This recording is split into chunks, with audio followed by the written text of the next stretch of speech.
आवाजें आरजे सिमी और आरजे ईशान की सुने जो मन चाहे। सर्दियों का मौसम था। गलियों से लेकर बड़े बड़े चबूतरों तक रात का अंधेरा फैला हुआ था।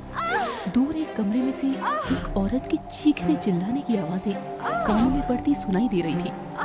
बाहर जितना ठंड का मौसम था उससे कहीं ज्यादा उस कमरे में गर्मी का था।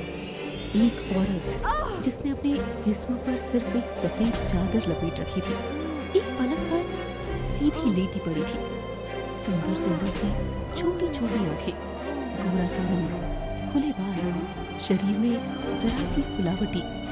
बदन की बात करें तो फैली हुई सी छाती, लचकाती सी कमर, कद काठी से बिल्कुल सही। उस औरत का नाम था अंकिता त्रिपाठी और उस औरत के ऊपर लेटा उसका आदमी धनुष सिंह त्रिपाठी, जो कि पूरी तरह से निर्वस्त्र था। उसने अपनी पत्नी के दोनों हाथों को कसकर पकड़ रखा था और उसकी दोनों टांगों के बीच अपना पूरा हक जमा रखा था। दोनों की तेज चलती सांसें दोनों को गर्मी का मजा दे रही थी। धीरे धीरे से पुराने पलंग की आवाज के साथ साथ उस औरत की चिल्लाने की आवाज भी बढ़ती ही गई। मगर मदहोश आदमी बिना किसी फिक्र के अपने काम में बिल्कुल तेजी से आगे बढ़ता गया और इस काम में वो औरत भी उसका साथ देती चली गई। दोनों अपनी फूली और तेज तेज सांसों से एक दूसरे से कुछ कुछ कहने की कोशिश कर रहे थे। जरा आराम से कीजिए ना, मुझे बहुत दर्द हो रहा है। ये सुनकर धनुष और तेज होता चला गया।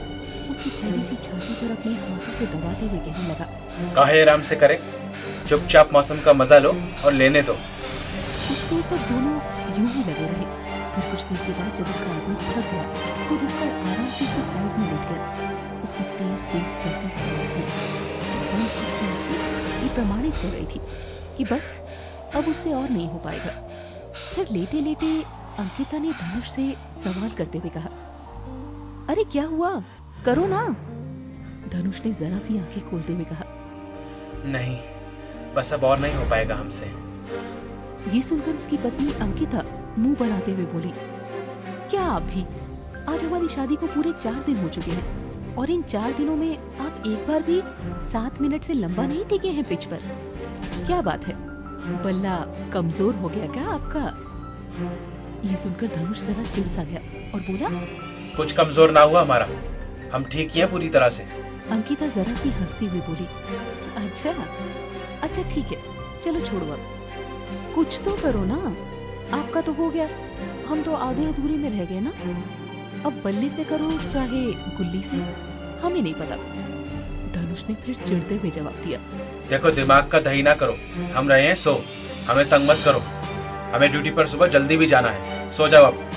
इतना कहकर धनुष ने अंकिता से मुंह फेर लिया और आराम से सोने लगा। मगर यहाँ आधी अधूरी छोड़ी गई अंकिता कैसे सोए अब? उसके तो जिस्म में अब तक काम वासना की आग जली हुई थी, मगर उसे बुझाने वाला उसके आसपास कोई नहीं था। फिर क्या था, रोज की तरह आज भी बेचारी को अपने ही हाथों से काम चलाना पड़ा।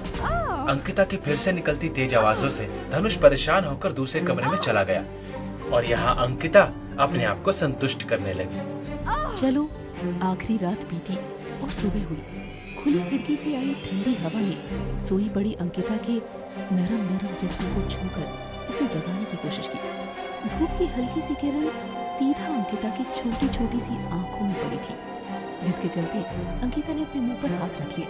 फिर कुछ देर के बाद अंगड़ाइयां लेते हुए खड़ी हो गई। सबसे पहले तो उसने अपने पास में पड़ी लाल सी साड़ी डालनी शुरू की।